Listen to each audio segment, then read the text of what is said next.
guys. I understand that it's been a while since I promised a couple interviews, but obviously COVID-19 happened. Everything just kind of got shut down. But like I said, I still want to keep doing these interviews.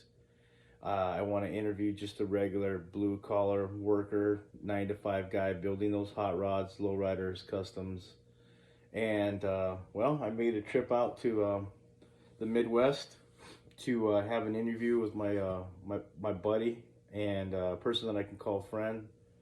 You guys probably know him as TD Wits 1927 on Instagram, but his name is Trevor Dewitt, and I can now officially call this guy the Midwest Madman.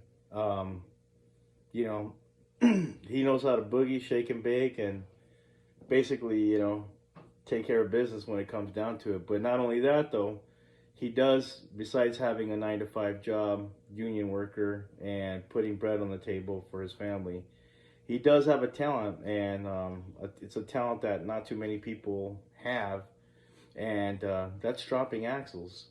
So he also has if you guys don't follow it already, you guys should definitely, give him a follow on his other Instagram account called Drop Steel. It's dropped underscore steel on Instagram. And he puts out axles from time to time, and they're pretty damn good. Like I said, anybody can go and order a cheap axle from Speedway, or I've heard them so cheap that you can buy them through Amazon, and they're like 125 bucks or something like that. But I also heard that when you're paying 125 bucks for an axle, that's what kind of craftsmanship you're getting, and that's what kind of steel you're getting. And from what Trevor and I have talked, going back and forth, um, you know, there's a big difference on forged metal instead of just regular cheap casted stuff that's out there. And so you never know what you're buying. This stuff can be twisting and whatnot. So when you're getting something from Trevor, basically, chances are it's 100% chance that you're going to be getting old Henry Ford casted steel that's made to last. And it's made to flex. It's made to do all this other shit when cast isn't. So with with that being said, I'm gonna go ahead and introduce you guys to Mr. Trevor Dewitt. How you guys doing? Um, I met Trevor. I met Trevor. To be honest with you guys, I met Trevor. He messaged me on Instagram. It was pretty random, just like any of us, that are on Instagram. You get to meet a lot of people, and it's always a thing like, oh, you got to meet somebody, or that's your friend on Instagram, or oh yeah, blah blah blah blah blah, this and that. And I don't know how something got reached out to one of us, but I ended up taking care of Trevor on an axle and bringing it back to him to give it away at the Cheater Rama car show. And obviously his wife and himself, they took a ferry across. You guys took a ferry, or Oh, we rented a car that time, okay? packed it full of car parts. And So yeah, and they were selling at the swap meet. So and I had an axle for him. Sorry, I had an axle for him, and I got to meet him. I showed up with the axle. I met him and his wife, and I was like, man, that's cool. They were selling car parts, and he had a lot of cool car parts that I bought off of him. And then all of a sudden, it was like, hey, you want some beer? Yeah. You want some beer? Yeah. Fuck yeah. And then we literally just drank the whole show.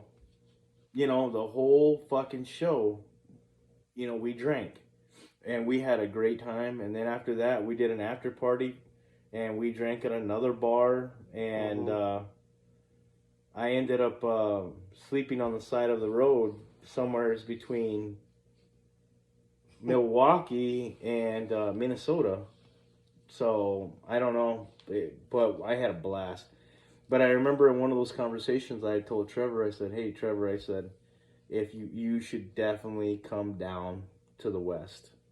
You know what I mean? You'll have a fucking blast. You know, you should come down to, GNRS. And at that time, I believe you had already done Trug, right? Actually, I was getting ready to go to Trog. It was the day before I left for Trog when you said, hey, you have to have it in today for GNRS. And I said, fuck it, and just did it. And that was it, right? That was it. And you made it happen. I made it happen. Yep. You know, and so this guy literally took the Dutch Doorstop 101. He raced it at Trog. And then after Trog, so basically you took your car all the way to New Jersey, took it back home, got a couple of things, figured out if you had that time, and then took your car all the way from Michigan. And guys, he didn't pay to have it put on a trailer. He literally brought that shit himself. Yeah. And he traveled across country. We barely made it into the Suede Palace. They weren't even going to let us in. We barely made that in. He made it happen. We fucking had a blast. And then guess what we did? We fucking partied again. And we partied hard. And then, after that, shit, we partied hard over here. These last couple of days have been hell. I feel for my kidneys and my liver. And, we did it, We fucking had a blast. We went down to the, oh, sorry guys. We went down to that Gilmore Museum out there, and I mean, we had a blast at a party that we got invited to at Dave DeBar's, and I got to meet Jeff Miller. I got to meet Jesse Robbins, a cool dude. I got to meet Dustin, Destination Unknown. Yep.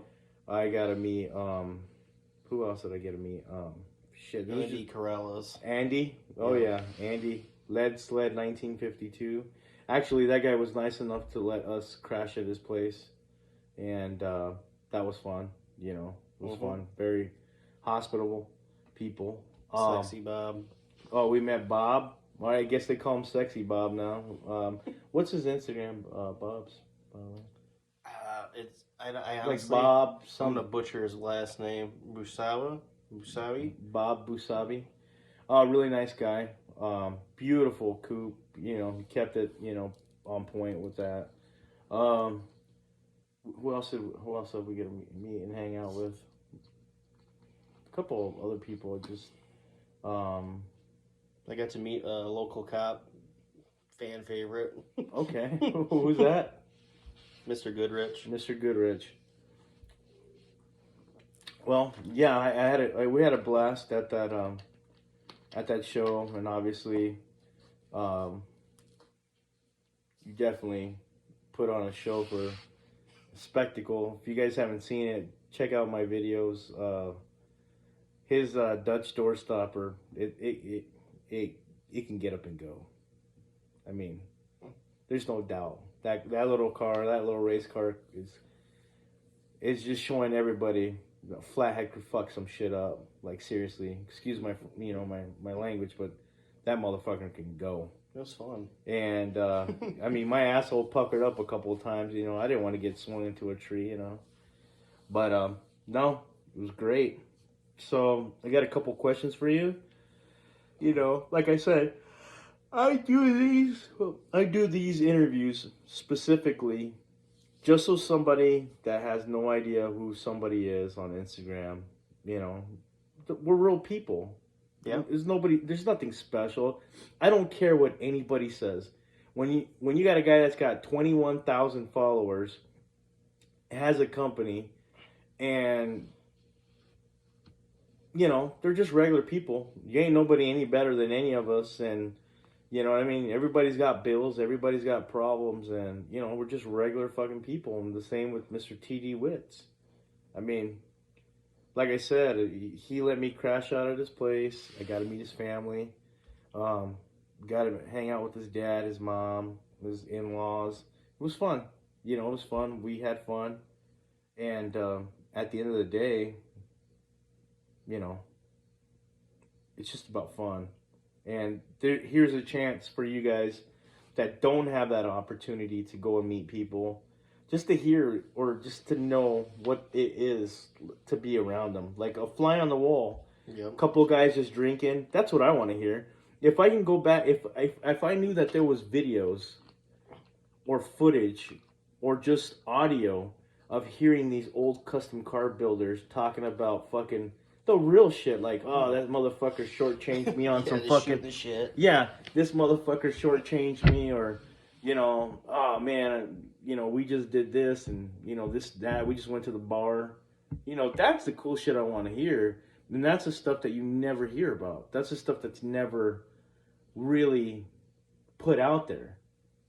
You know what I mean? As far as like shit like that, and that's the kind of stuff I want. And like I said, I would love to get more interviews, and I'm gonna try harder. It was just that whole COVID thing was just, it is what it is, and it fucked things up. But I would try to get back on it.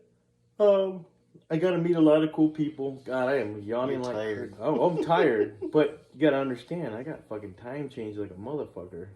I'm not used to it. Yeah. But so what made you get into like fucking hot rodding and shit like that? What made you start it off? Well, I've always been around hot rods my whole life. My dad started building his first hot rod when I was like 4 or 5 years old. So I mean, it was just kind of natural. It was there. It was always there. So, I never really got the itch until I'd say it was like midway through high school, 10th, 11th grade. My good friend James Mativa and a few of my other friends, we were into building pedal bikes, and he's like, you gotta check this shit out. It's this DVD called Hot Rod Havoc, and I'm like, oh, cool. This is in early 2000s, and I watched this video called Hot Rod Havoc, and I was like, damn, man, that's some cool shit they got going on out there. Because all I grew up around was street rod stuff, like that, And they advertised a forum on there called Rough Riders. And Rough Riders, that kind of got me started, really interested in it. And,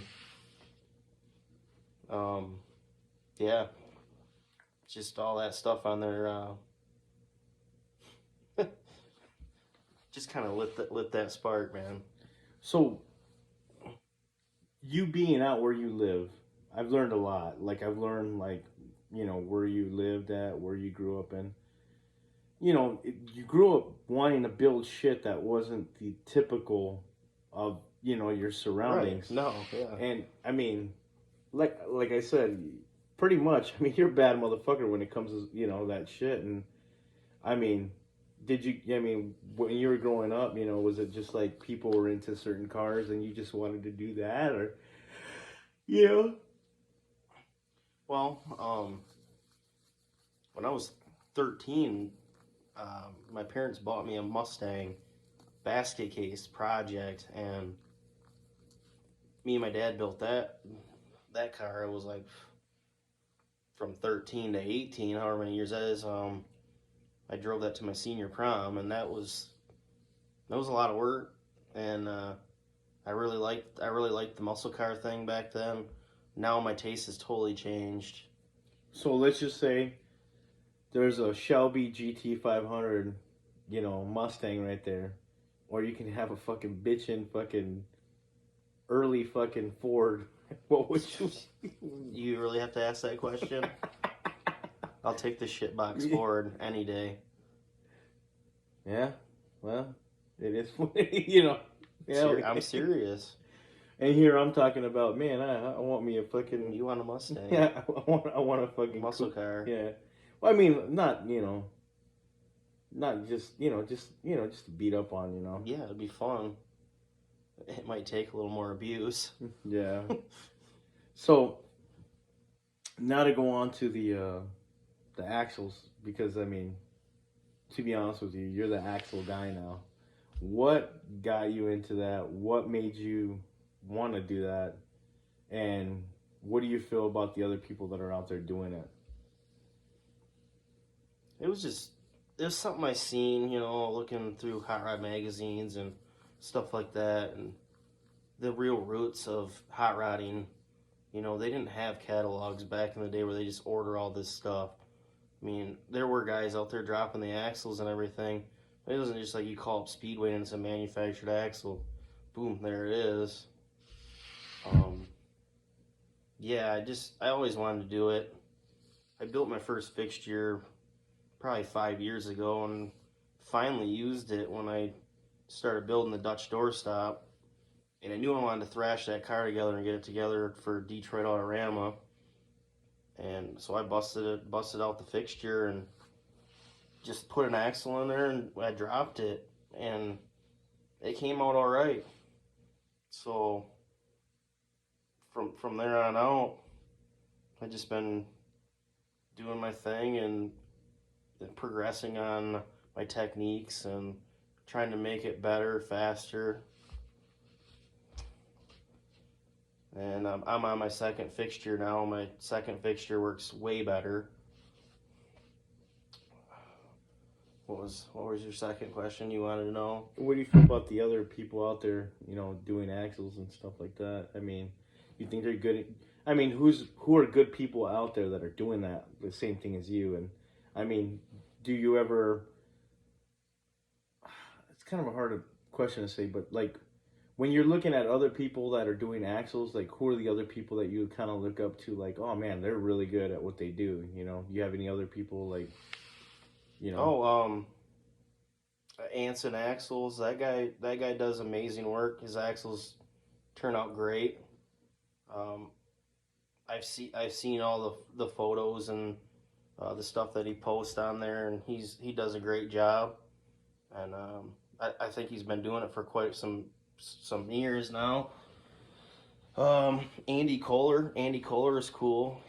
He drops some good axles. And do any of those guys ever reach out to you or like give you advice or anything? Andy Kohler actually did early on when I was talking to him. I ran into him at Trog. I actually got to meet him at Trog when I went in, was it 2018? My first time I went to Trog, and I talked to him a little bit there about setting up my fixture and building another fixture and everything. And he gave me some pointers. I sent him some pictures back and forth, and it's good, man. I like that people will take the time to try to help other guys out. I mean, even if we're doing the same thing. Ultimately, you guys are all competing against one person, China. Yeah. China. Yeah. Yeah. I mean, and hopefully, I understand, like I said, this new generation of hot rod builders and stuff like that. They just want to get something out of a catalog, Mm-hmm. But you're not buying something authentic, in my opinion. Right. There's no heart and soul into that. Do you have any future things as far as going on with the whole drop steel thing? I mean, is there anything, do people have more stuff to look forward to coming out of drop steel? Yeah, I'm just kind of using it as something I like to do on the side. I mean, as you said earlier, I work a full-time job, and I got small kids, and sometimes it's tough to be super dedicated and get out there every day, but I do it a lot. So, but yeah, I would like to step it up a little bit and get my process even a little more streamlined, just to make it easier on myself. Do you have any words or any sort of for these future car builders? Do you have anything positive to say to them, or you have any advice you can give to like a youngster that wants to get into this? Yeah, just do the legwork and research and figure out what you really want to do and figure out what your finished product is that you want to do. If that relates to somebody building a car, if you want to build a car, kind of have it planned out what you're after. Man, you just gotta get out there and do it. Start getting your parts rounded up. I know it's tough for some people. They don't always have a big shop or anything. Resources. But I've known people that build cars that they have a little teeny garage, one single stall garage, and they do it. It's all possible. I built or mine in your driveway. Yeah, Like I built mine. That's fucking working in hell, 120 something degrees. Right. It can be done. Anything it all can be done. You know, anything can be done. At the end of the day, anything can be done. I got a couple more things to run by you. How long did it take you to build the old Dutch door stopper? Took me 3 months to get it to Detroit Autorama in, what was that, 2019? Pre-COVID? Pre-COVID. Pre-COVID. Yeah. So I started that thing. I remember the day. It was December 2nd. I posted a picture on Instagram. I said, see my build for Detroit, and it was an empty floor in my garage. And I did not have it running and driving. I pushed it in there, but it was painted. Motor was in it. All that needed to be wired up. But the motor would have ran. But to compete at Trog, I felt that I needed to build it. So it was 3 months. I had it rolling chassis painted, kind of ready to go. And then after that, I kind of just took a break because I went hard for 3 months on that thing, every spare minute I had. And I had to thrash before Trog because I was a slacker, you know. There were other things going on, life, work. Yeah. But I made it to Trog. So it was less than a year. Built that car in less than a year. And right after that was GNRS, right? Yeah, then GNRS. And now I beat the hell out of it. Oh yeah, you spanked that car. You fucking spanked that car. Oh, and but you know what? It can all be fixed. That's the good thing. Yeah. It can all be fixed, especially if you got the resources or the know-how to do it. You know, it's not hard, guys. I mean, it's not hard. Don't get discouraged. I mean, we've all done it. I mean, I broke mine right after GNRS, like bad, to the point where I had to do the whole thing over again. Mm-hmm. So sometimes you can't play with your toys too hard, and then sometimes you can. Yeah. You know, it's life. That's what I built mine for, though. Yeah, have fun. Beat it up. You got any other future builds coming up or anything like that in the future? I really want to build a 60s style car. Maybe you kind of gave me the ideas of looking at what kind of project you're going to be doing and looking at all the photos and trying to find like ideas and things like that. And I really want to build a T-bucket, like a 60s T-bucket with a Hemi in it. Fuck. Yeah. Fuck. Flashy. Four pipes, all long side pipes. Chrome wheels. Fuck.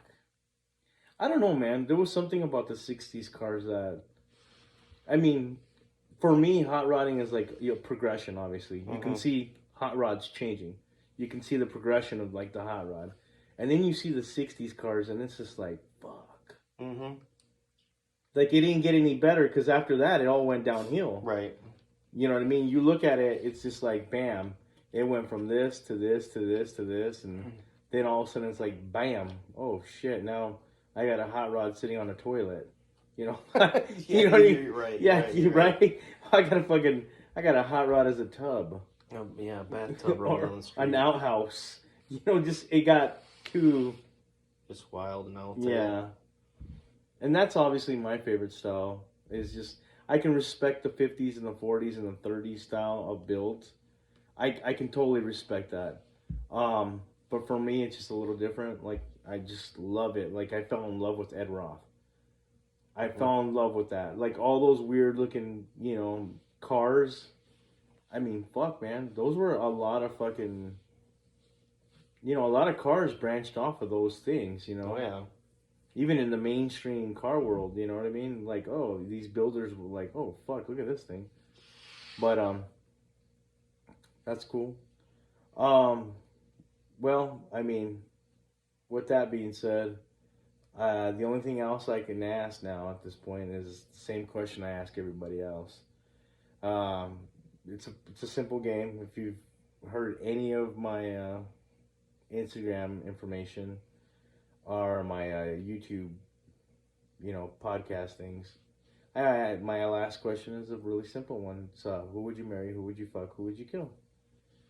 So you being a car guy, I'm gonna pretty much leave it out in the open. Who would you marry? Who would you fuck? Who would you kill? Got George Barris, King of Customs. You got Bill Hines, the old lead slinger. And then you got very nice guy that's still alive. What the hell was his name? Fuck. Gene Winfield. No, not Gene Winfield. The old guy. He's one of the Bean Bandits, or they just made him an honorary Bean Bandit. The guy that makes the cams. Ed Iskandarian. Yeah, Ed Iskandarian. Yeah. Man. There's your choice. I'm going to marry the go fast guy. Ed. Okay. That's more my style. Okay. And, fuck. Who am I going to fuck? Well, you're already marrying Ed, so... Well, it's going to have to be the Mr. George Barris. I'm fucking George Barris. And I'm sorry, Bill, I'm killing you. Why?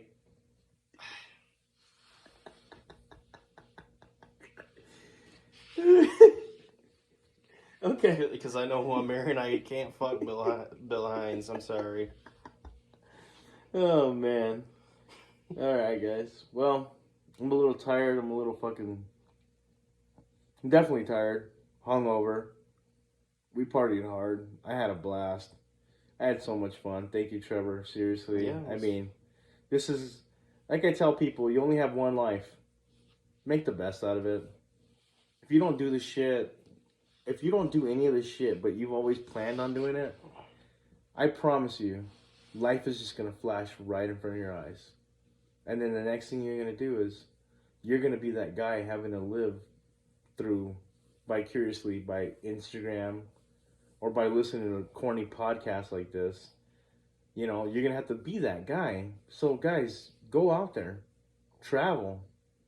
Go meet people. Go do something. Build something. If you can't build it, you know what, man? There's plenty of good projects out there for like 12 grand. Very feasible stuff. And then, you know what? If it's got just a 305 Chevy in it, guess what?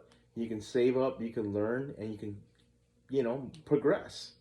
You know what I mean? It doesn't have to be, you know what I mean? But if you're having fun, that's all that matters. But, guys, fucking do something. Just do it. And I understand that COVID is a really finicky time, you know, in everybody's life, but I'm pretty sure this is going to end eventually. But just do it, you know. And word to the wise from this old man that we met, put on your goddamn mask. What did he say exactly? He said, he says, where's your guys' mask at? And old man Dan says, oh, do you need us to get them? Put on and that. He says, you should be wearing them. Put on that goddamn mask. As he's spraying paint on a car with no mask on. Yeah, he's literally... he's legitimately spraying a fucking car with no fucking mask. They must have sold out of masks. That's why he didn't have one. You're probably right. At least put a towel around your face or something, you know? That's funny. Out here, or we're still rolling, and usually I end it by now. But out here in Michigan, what is the coolest car you ever saw? Out here in Michigan? Yeah. It's a tough one. What's the car? I've been to so many car shows as a thing, man. But what's the coolest car that you've ever like seen? Personally, Yeah. honestly, it was this year at Detroit Autorama. What was it? I got to see Kooky T, Tommy Iavo's car, T-Bucket. What was the other Roth car that was there? That Kooky T. Was it the Outlaw? The Outlaw? The Outlaw was there? Is that the T-Bucket one? Yeah. That's the one with the crazy looking head. Oh, and McGee's. Was it McGee? The very first cover car of Hot Rod was there. All those cars were in one display at Detroit Autorama. Shit. Pre-COVID. Over and out. Yep. Well, guys, thank you again, Trevor. Yeah, it was fun. Yeah, for, basically this is going to be recorded forever. That's just the way it is. Well, yeah, and I mean, hopefully we live a long enough time to where, like, you can have your grandkids and shit be like, that was my grandpa? Fuck, he is cool as fuck. Because I know the great-grandpa was fucking cool as fuck. Doggy style. Yeah.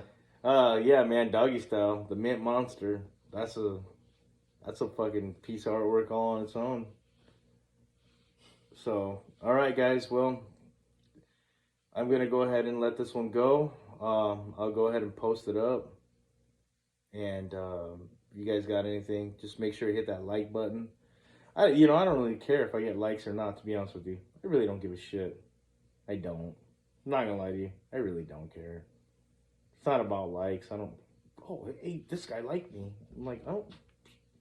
You like that Obertron? Sponsored by, I was calling it Orbitron. I was like, and by the way, guys, this is take 2 of our interview. The first interview we had, we were really, really just having a good time. Yeah. And that interview will probably never get posted ever. But if my phone by some god-awful reason got hacked or something like that, then, well, fuck it. You can hear, But, I mean, this isn't... I have no, like, paper with questions. This is just... No. Yeah, this is just pretty much just chill. So, all right, guys. Well, until next time, 2021. I'm kidding. If I can get somebody else that I like, I'll get them. So... Be safe out there and put on those goddamn masks. Later.